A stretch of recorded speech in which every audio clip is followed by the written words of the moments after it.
Bonjour, bonjour mon frère, ma soeur, bonjour, bonjour bien-aimé. Shalom, shalom à toute la grande église Rehoboth de partout dans le monde. Pasteur Nathan, église Rehoboth, Paris. Je prie au nom de Jésus que la grâce de Dieu tombe sur vous parce que vous avez été trouvé fidèle, parce que vous vous êtes levé, parce que vous avez tendu votre oreille, parce que vous avez pris l'habitude de vous connecter à cette plateforme. Que la grâce de Dieu, que la puissance de Dieu qui donne la bénédiction dans tous les projets. Il dit, médite ce livre de la loi jour et nuit et tu réussiras dans toutes tes entreprises. Je prie que cette parole vous soit donnée au nom de Jésus. Vous savez, au-delà de ce que nous disons dans nos thèmes et dans nos méditations, il n'y a pas seulement que la parole qui est donnée pour votre foi et pour votre intelligence et pour votre méditation. Il y a aussi un esprit qui est insoufflé dans chaque message, qui devance vos journées, qui va planifier vos journées. Il y a une grâce, il y a une onction, il y a une faveur qui est donnée pour ouvrir des portes au devant de vous. Il y a tout un pouvoir qui est donné pour vous protéger, pour rassurer votre âme. Non, le Seigneur fait des choses intéressantes. C'est pourquoi je vous dis encore ce matin, bienvenue dans le pain quotidien.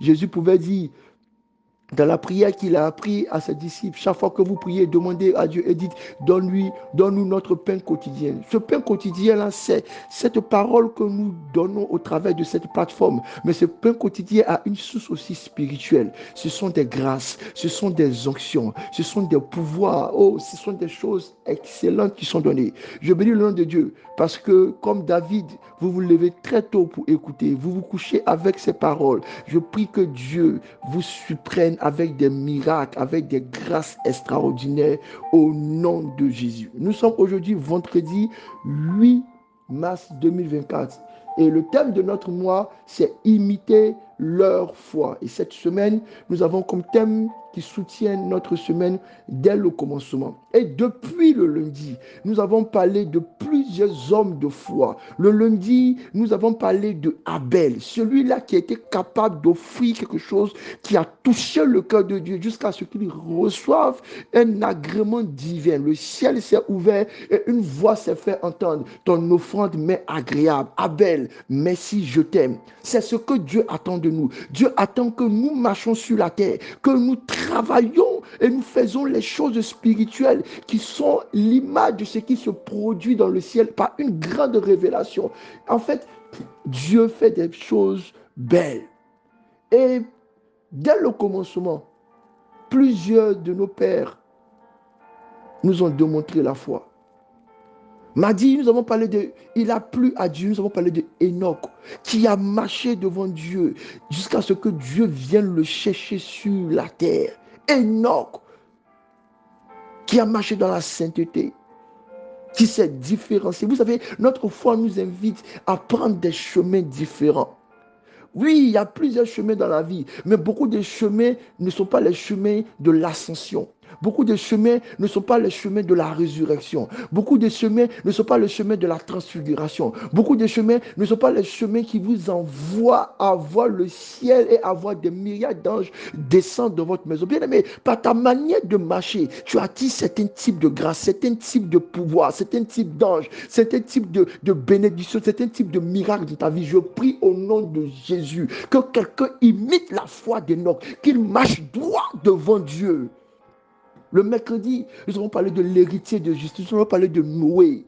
Noé qui s'est levé en entendant la voix de Dieu, a construit une arche pour préserver la vie. Bien aimé, quand nous sommes chrétiens, nous devons préserver la vie. Nous devons préserver notre église. Nous devons préserver nos foi. Nous devons préserver nos épouses. Nous devons préserver nos enfants. Nous devons les garder avec les principes, les lois et les règles qui conduisent à être sauvés de la malédiction du monde, du feu de la faim.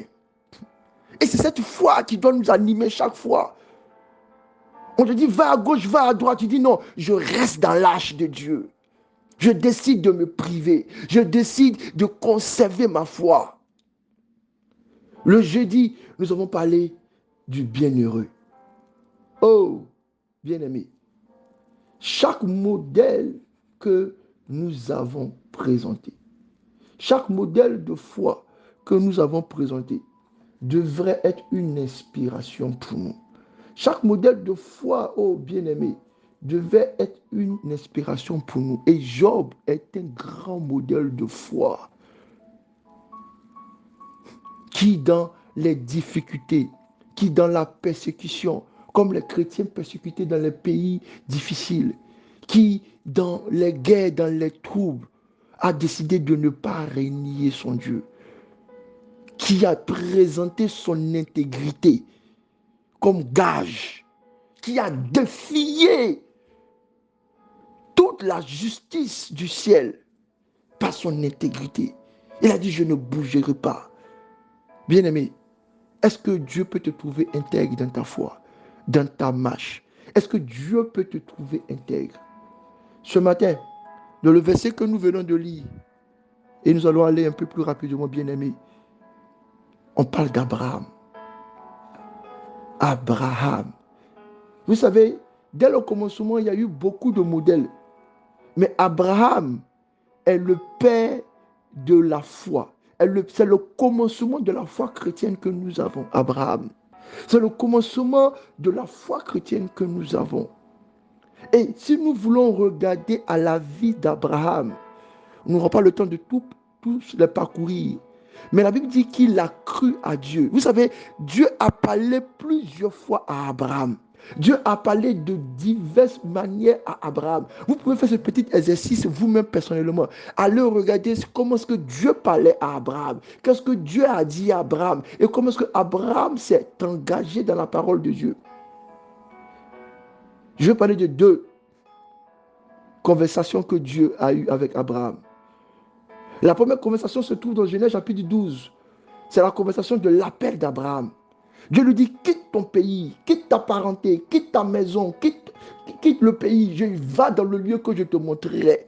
Quelle foi il faut avoir pour décider de tout abandonner, pour un Dieu inconnu, pour décider de tout abandonner, pour risquer de quitter son confort et d'aller dans un endroit qu'on n'a même pas encore vu, qu'on n'a même pas encore connu, qu'on n'a même pas encore commencé à désirer. Qu'est-ce qui prouve que là où Dieu veut m'envoyer, c'est ce qui va me faire plaisir? Vous voyez la foi d'Abraham. Il dit, je vais te montrer un endroit. Je ne t'ai même pas encore montré. Tu n'as même pas encore rêvé de son endroit. Mais tu te lèves et tu pars. Bien aimé, Abraham est le commencement de notre foi chrétienne parce que Jésus vient et il dit à Thomas, tu as cru parce que tu as vu. Mais bienheureux est celui qui a cru sans avoir vu. Nous sommes des chrétiens, ceux qui ont cru sans avoir vu. Mais nous avons vu une réalité dans l'intelligence spirituelle. Abraham, par son appel, a montré une foi extraordinaire. Est-ce que tu crois que quand Dieu te dit ne te prostitue pas, mais je vais te donner un bon mari, est-ce que tu crois en ça sans avoir vu? Est-ce que tu crois que quand Dieu te dit non, je ne veux pas que tu triches, je veux que tu suives cette voie et moi je vais te donner la paix, est-ce que tu crois?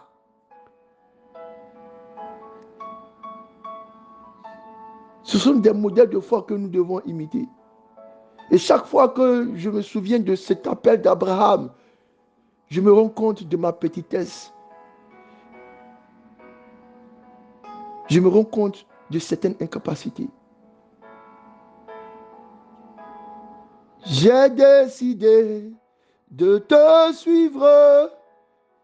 J'ai tout quitté pour te suivre. Voici ce que Abraham fait pour nous. Bien-aimé, il y a encore des choses que tu as décidé de ne pas quitter pour suivre Jésus. Ah, je pense à ces relations. Je pense à ces manières de parler, ces manières de se vêtir, ces manières de se comporter, que tu refuses d'abandonner pour suivre Jésus. Je parle de ces relations. Je parle de ces lieux, de ces endroits que tu fréquentes, que tu ne peux pas abandonner pour suivre Jésus. On te trouve encore dans des choses qu'on ne peut même pas citer. Bien-aimé, imite la foi d'Abraham. Quitte, écoute l'appel de Dieu, entends sa voix et obéis avec foi. Il dit, va, viens, quitte, sors, et je te montrerai. Des belles choses sont promises, et sont promises pour nous tous, qui décidons, comme Abraham, d'accepter la voix de Dieu. Entends-tu la voix de Dieu pour toi ce matin? Il y a quelque chose que Dieu veut que tu quittes, que tu abandonnes, que tu renonces.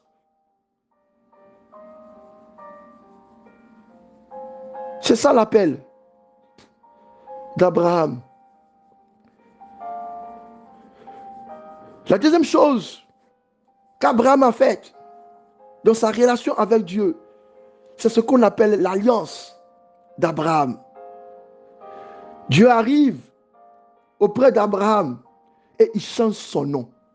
Ah! Il dit non, tu ne t'appelleras plus Abraham. On va t'appeler Abraham. Car je vais te rendre père d'une multitude. Bien aimé, vous voyez ce que la foi impose au patriarche, de changer son nom, de changer son témoignage. Bien aimé, regarde-toi. Tu t'es assis à l'église pendant des années, tu as entendu beaucoup d'enseignements.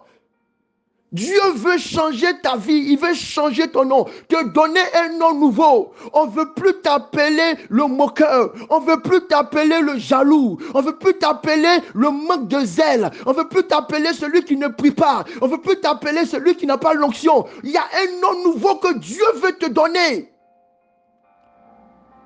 Dieu veut te donner ce nom-là, c'est la foi qui le fait. Imite la foi.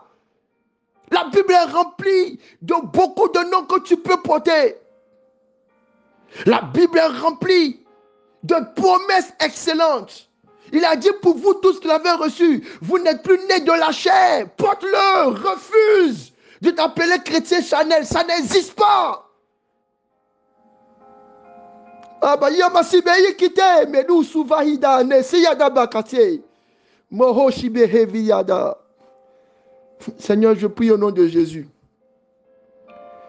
que tu nous donnes la grâce d'imiter la foi de ses pères qui, dès le commencement, dans des mondes plus difficiles, dans des mondes plus en conflit, ont décidé de marcher avec toi.